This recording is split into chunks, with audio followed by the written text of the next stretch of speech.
So the next one is human capacity cognitive computing. I'm going to take my jacket off because this is mostly about semantics, and academics don't typically wear jackets, at least not in the US.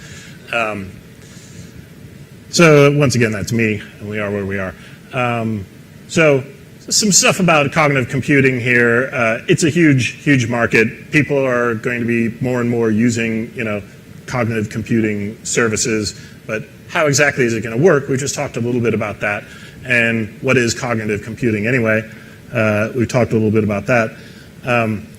When I tell people that I work on language understanding, I get this question a lot where people see, there's deep learning research going on. A lot of it's happening in the vision space, people processing images and videos and stuff. Some stuff happening in the language area. It's becoming more and more popular. But you don't see as many papers at conferences about language as you do about vision. So people ask me, like, which is harder? Is it harder to process language, or is it harder to to do vision? And some people think, like, don't we have language already figured out? Like, I can talk to Siri on my phone now, and isn't that just sort of a done thing? And so it's not that interesting, and so not that many people are writing about it. I don't know, who thinks it's an easy thing that we've already figured out? Yeah, nobody. You're not taking the bait. All right, good. You're a tough audience to fool. So I just, when people ask me this, I say, look out into nature and, tell me which one you see more in nature. Do you see, a lot of animals that can see, or do you see a lot of animals that can talk? And of course, the answer is lots and lots of animals have eyes and they can see. And that's something that nature figured out very quickly, and it gave creatures an adaptive advantage, and so tons of creatures can see. Talking, however, is something that, unless they're in cartoons, animals don't typically do. Now, you might say, well, there are all kinds of different communication systems, right? We know that dolphins and whales communicate, birds have bird songs, bees communicate through dances about the location of flowers and stuff. But I would argue that humans have developed a very unique communication system that is very different from the kind of communication systems that we see in animals. And it's something that has been called sort of the human capacity. So what are those things that humans can do that we don't see in the animal kingdom?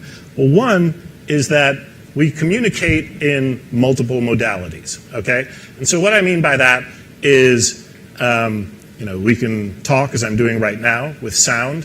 I can also talk and point at the same time. So I could say, hand me that, without even touching, I can say, hand me that cup. Or I can say, hand me that, and point to it, and the gesture now replaces the word cup. But all these things, for humans, get fused into a single semantic representation, and we can go back and forth between the two very easily. In fact, we're so good at that when people completely lose their ability to hear and to talk, they can still communicate in a gestural language that has all the full range of meaning that we get by talking. So we're able to go back and forth between the two modes very, very easily. And this is something you don't see in communication systems in the animal kingdom. So the second cool thing that humans can do in communication is that they can embed semantics and recurse those semantics over long sequences. So an example is this little sentence here. This is the rat that ate the malt that lay in the house that Jack built. This is from, I don't know if you get this in the Italian version, but there's a very popular children's book called The House That Jack Built.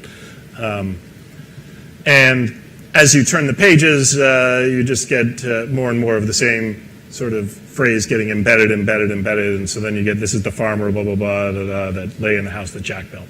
And so this leads to our sort of third point, that aside from just recursing an idea, we have the potential for what Humboldt called the discrete infinity, or the infinite use of finite means. So we only have a certain number of letters in the alphabet, we only have a certain number of words in our vocabulary, and yet we can potentially communicate infinite numbers of messages because of this embedding capacity, the ability for us to embed and recurse over sequences.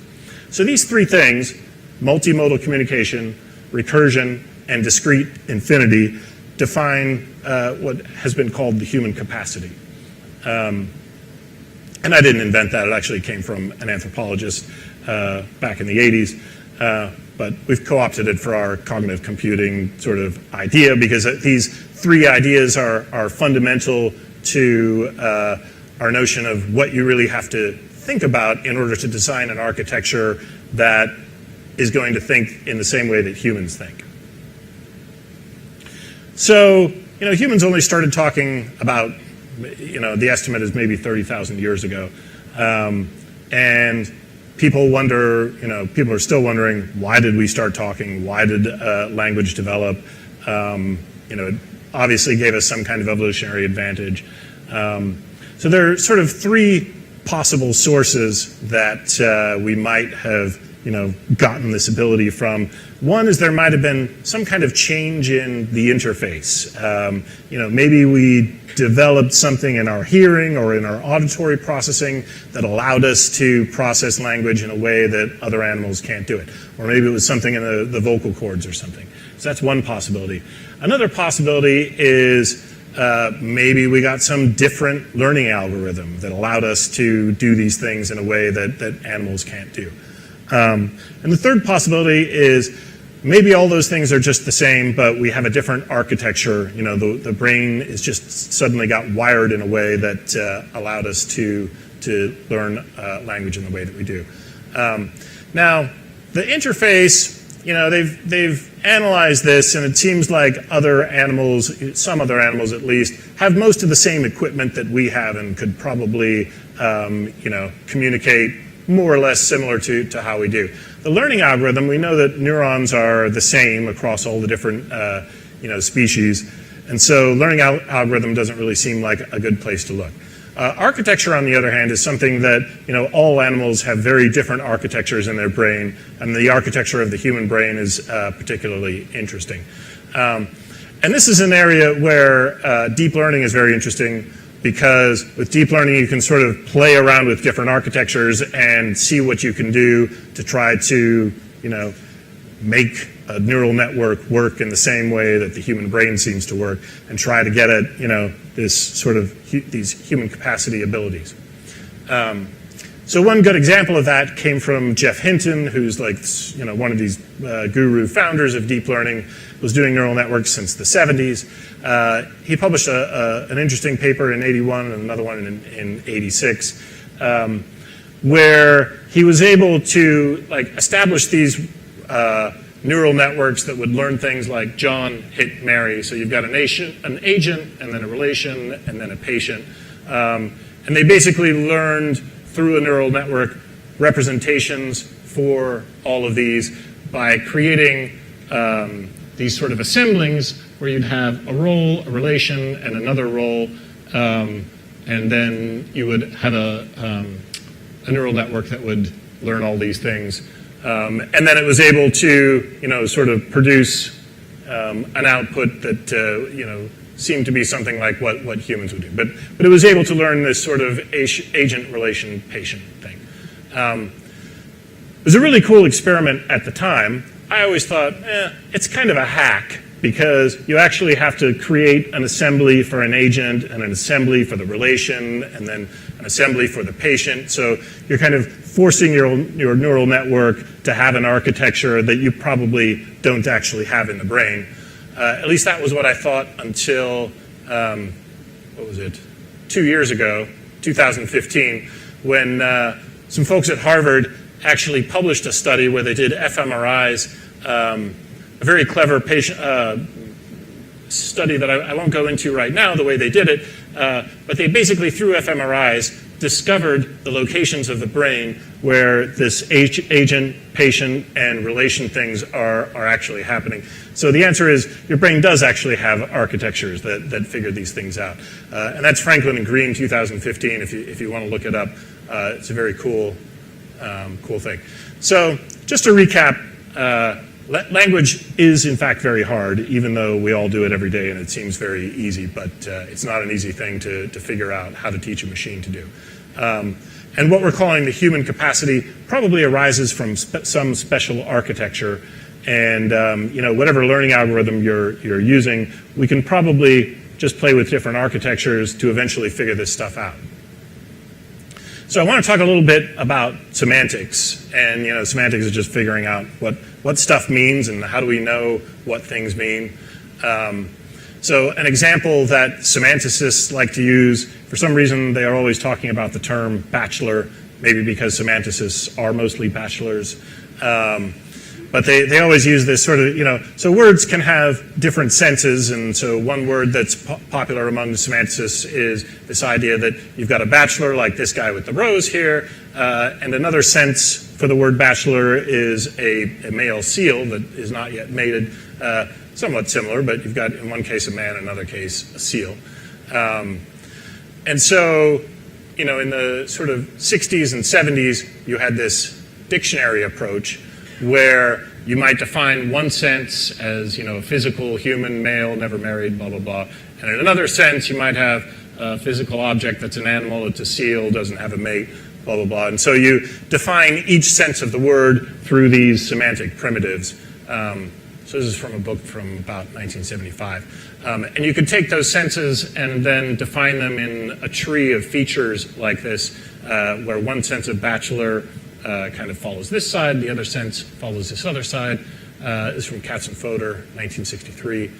And then you might represent that. This is what we call sort of a units representation, where I might have some long feature vector of different features, like noun, human, animal, male. And so on the top one, we've got bachelor number one, which is a noun, a human, a male, blah, blah, blah. The bottom one, we have a different units representation. You could also put it in sort of a matrix representation like this, where we've got the different senses, and or you can put it in sort of a vector space representation, where we've got all the various features in some high-dimensional space, and each of the senses is plotted in this high-dimensional space. And I just put it this way because these are three different ways that you'll see these things written or represented in the literature as either units or matrices or vector space, but they're really all just different representations of the same thing. So there are a bunch of problems with this sort of dictionary approach to semantics. One of them is you need to have these necessary and sufficient features to define the thing that you're trying to define. But most of them are not necessary or not sufficient. Eleanor Roche in the 1970s wrote some great papers about prototypical examples. She did some interesting psychological experiments where she found that people thought of a robin as being a representative bird much more than they thought of a finch or a penguin. So people don't really categorize things as easily as you think that they might doing the dictionary approach. And then our language has, colorful metaphors, and it's analogic in ways that, these dictionary approaches don't really capture very well. And then Charles Fillmore talked about these edge cases, like, a widow is somebody whose husband died, but do we call her a widow if she actually murdered her husband? In those cases, it technically fits the bill, but we don't really call that person a widow. Another great one comes from Herb Clark, who has this great example of Max went too far today and teapotted a policeman. Now, it's a sentence that you may never have heard in English, but it's a perfectly reasonable sentence. And if you knew the contents, like maybe Max went around with a teapot and would pour tea on policemen when he saw them, or on random strangers, I could say this sentence to you, and if we share that idea about Max, it's a perfectly sensible sentence for you to say. But it's difficult to define that kind of sentence in the semantics that we were just talking about. So another approach to semantics is what they call the distributional approach, and that's that maybe we just figure out what words mean by the other words that are around them. So we can take a little window here. We have the quick brown fox jumped over the lazy dog, and we can look at windows of 3 words, use that to make up a matrix here of which words fall inside those windows. And these words on the left here are what we call the context features. It's really just the same words as what words fall in the window. And then we can use some kind of dimensionality reduction or compression, as I was talking about before, to collapse these context features into latent factors or what you might call microfeatures. So we might collapse those and then get some kind of matrix that looks like this. And that gives you distributional probabilities for words occurring within this particular sort of semantic microfeature. So this was the kind of representation that we had before. We called it a local representation. We can supplant that now with what we might call a distributed representation, where you have all of these sort of latent features. And something that before we were representing as just young might be distributed across several of these features. Or you might also see it in this vector space representation, again, distributed among these latent semantic features. And so when you're doing deep learning on language, you can learn these distributed representations by using neural networks to approximate the kind of matrix that I just showed you. So we learn from data as it comes in. You learn it over sequences like sentences or audio streams coming in. And you learn from lots of context features, not just the other words, but if you have images or that sort of thing. You might have visual features. You might have some kind of structure that you get from a parse tree, that sort of thing. So in that way, we can actually learn sentences like Max went too far today and teapotted a policeman. And if we're talking about a teapot earlier in the same story or whatever it is we're reading, a distributional, deep learning based approach will actually understand the word teapot in the right context. So there's a great story that Charles Fillmore told about some children who were with their teacher, and the teacher took out a grapefruit and started peeling it. And the children said, "Oh, it's an orange. You're eating an orange." And she said, "No, it's a grapefruit." And they said, "No, it's not a grapefruit, because a grapefruit, you cut it in half with a knife and you eat it with a spoon, and an orange you peel like this." And then she explained to the children, "No, you can take a grapefruit and you can peel it and eat it like an orange." But in the minds of the children, an orange was defined by this contextual feature of peeling. It wasn't just the fact that it was orange and round, it was also the way that you eat it. And so this is how children are learning all the time, is they're taking in all these taking in all these contextual features and defining their own semantics with them, and then learning and revising those as they go along. So in human capacity cognitive computing, using sort of the principles that I showed you in the first talk and the principles that I've showed you here, there's a huge potential for learning all of these contextual features from your input space. And your input doesn't just have to be, as I was saying, visual features and audio and stuff like that. You can use all kinds of sensors and stuff and create and we can learn these sort of complex memory assemblies using RNNs or LSTM or GRUs. If you don't know what these things mean, start reading the deep learning literature, and people are talking about them all over the place. So just to sort of sum up, a human capacity cognitive computing platform will look something like this. Okay, it handles contextual features in the input from multiple modalities and projects those into some common representational space, as I was talking about in the first talk.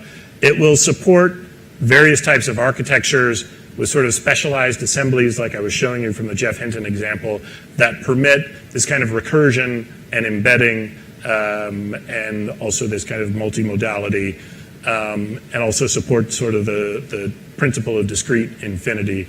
And because of its capacity to do all this, it will have this fluid ability to interpret new meanings and learn things, learn new information as they come in the same way that people do. And this is our little plug here at Loop. We've got this GPU-based appliance that does human capacity cognitive computing and learns from both unstructured and structured data, and from that produces some kind of structured representation. So that's the end of the second talk. And I'm 15 minutes ahead of closing time. So we've got time here for some more questions. If you've got any questions or comments about this talk or even the one before it or anything else.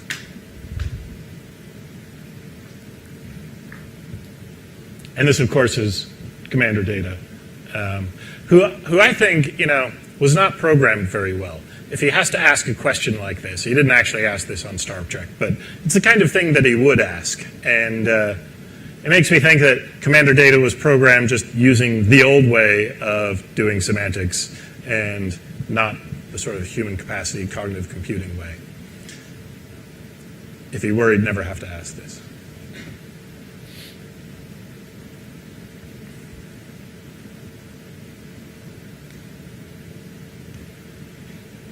No other questions? All right. Thank you.